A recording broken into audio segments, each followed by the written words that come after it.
Paro del campo, día 2. ¿Quién es quién en el paro del campo? Bueno, Eddie, seguramente vos recordarás, porque el campo somos todos, pero en realidad no tanto, ¿no? Y más se nota en estos momentos, cuando hay que empezar a dividir y ver a dónde va esa ganancia o esa riqueza, prefieren llamar algunos.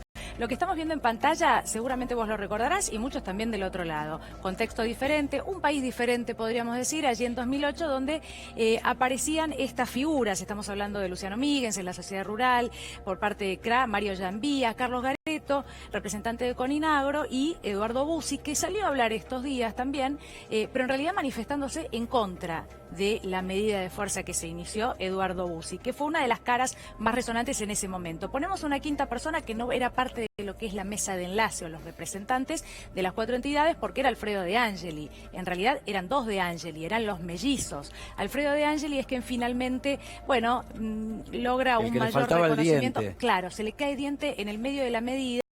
Él le preguntaban todos por qué no se hacía el diente. Bueno, temas menores, pero él decía no, porque tengo que estar acá en las rutas. Un personaje que fue ganándose, podría ser de alguna manera en ese momento, el cariño, el apoyo de la gente, y de hecho llegó al Congreso de la Nación.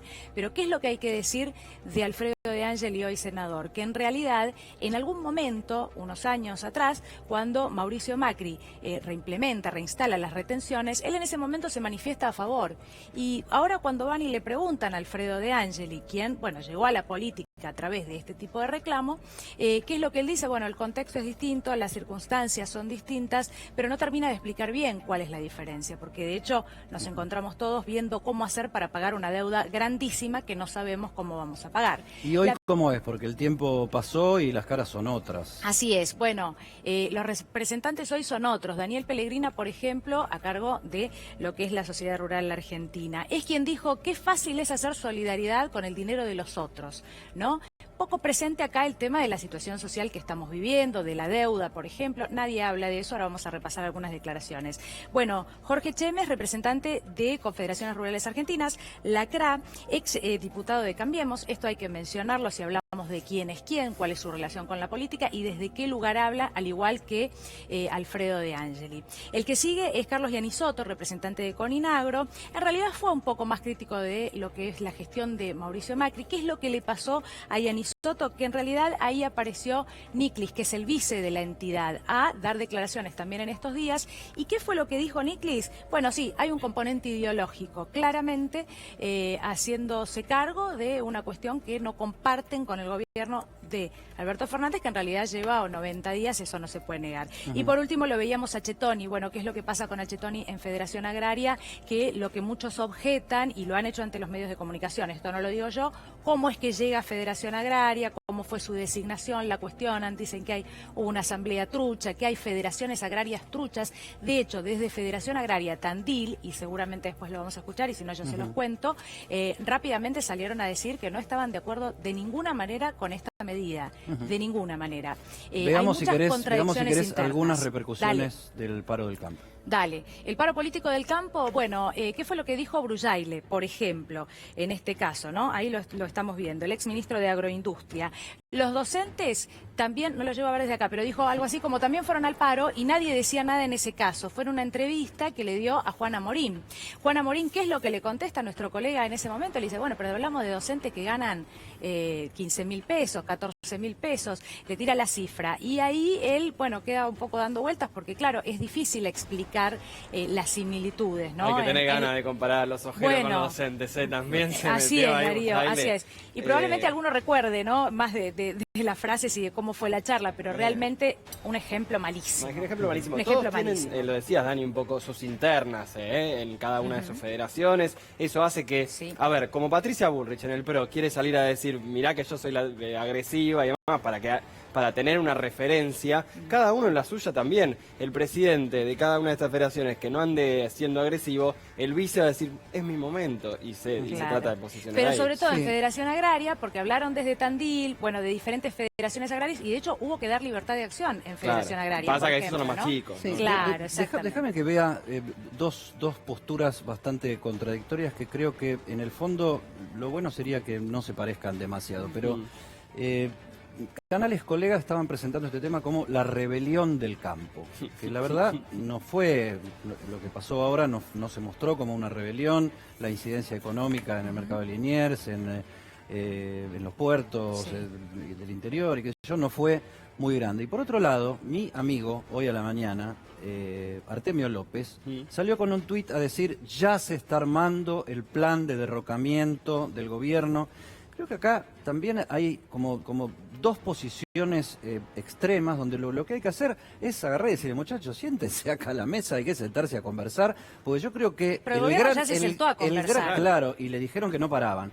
El gran efecto político de esta marcha, yo creo que apunta más que nada a boicotear el Consejo Económico y Social del gobierno, porque todos se tendrían que sentar ahí, mostrarse predispuestos para, viéndose las caras, todos tratar de ver qué ponen y qué sacan de la cuestión, y me parece que hay un sector del campo que no quiere quedar como el que está en la discordia y el que no quiere acordar nada con nadie, ¿no? Sí, pero Eddie, no nos olvidemos que también la representación patronal del campo, en este caso a través de la mesa de enlace, que me parece que ni de cerca agota lo que representa el campo en la Argentina, la producción agropecuaria, pero por lo menos en lo visible es lo que está más presente en este conflicto. Tampoco se sentó en la mesa contra el hambre que había planteado el gobierno, en la mesa original donde se debatían políticas de largo aliento para conjurar el problema del hambre, de la alimentación más básica en la Argentina. No se sentó ninguna de las entidades del campo y tampoco se sentaron las entidades de los bancos. Me parece que ahí, que obviamente en algún momento se van a terminar sentando seguramente, pero ahí me parece que ya empezaba a marcarse un posicionamiento político muy claro. Bueno, sectores que han tenido ganancias, Darío. Sí, ¿no? Eso años. ni hablar. Pero evidentemente eso que dice el gobierno, le vamos a cobrar esto para ayudar a los que menos tienen, a las economías regionales, evidentemente eso no les importa.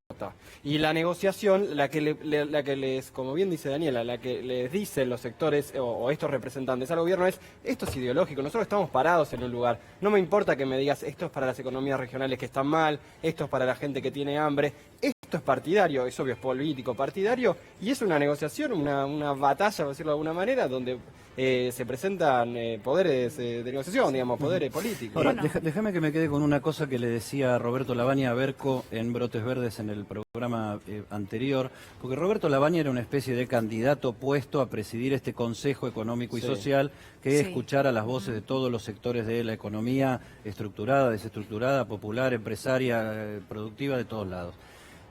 Y Roberto Lavagna le decía, bueno, la idea del Consejo Económico y Social es buena si están dadas las condiciones en el tiempo para que el Consejo Económico y Social se reúna. Lo que estaba diciendo es, sí, pero hoy no vemos muchas condiciones, o sea, todavía hay distintos niveles de cortocircuitos en los distintos actores que estarían impidiendo sentarse a conversar, y tal vez sea esa la razón de fondo por la cual Roberto Lavagna no dice, sí, voy yo y me siento en ese ¿Quién puede garantizar esa estabilidad en este mundo, en Argentina, pero en este mundo aparte? Con un escenario que ha cambiado incluso ya esta semana, un escenario mundial. Lo que es llamativo es que ninguno de ellos habla de la situación social, es decir, Bussi, yo lo mencionaba, Eduardo Bussi, que ya no es parte de la mesa hoy, él en realidad es el único que habla de la situación social, habló de la tarjeta alimentaria, del trabajo que está haciendo Arroyo, pero la verdad es que en esta Argentina de hoy, no hablar de cómo llegaban los que menos ganan o los jubilados, por ejemplo, a fin de año, ellos solo hablan de una situación que en realidad también hay que decirlo, sí hoy beneficia ya, ni siquiera es una promesa de beneficiar a los pequeños, sino que ya beneficia directamente a los pequeños, a los que no se le ha modificado, por ejemplo, el porcentaje de retenciones. A ustedes les preocupa, como a todo el mundo, la pesada herencia, ¿no? Y a todos los gobiernos de la historia argentina desde hace 50 años para acá les preocupa la pesada herencia. Ahora Dani Gián nos va a hablar de otra pesada herencia. Hay lío en la familia Macri, aparentemente.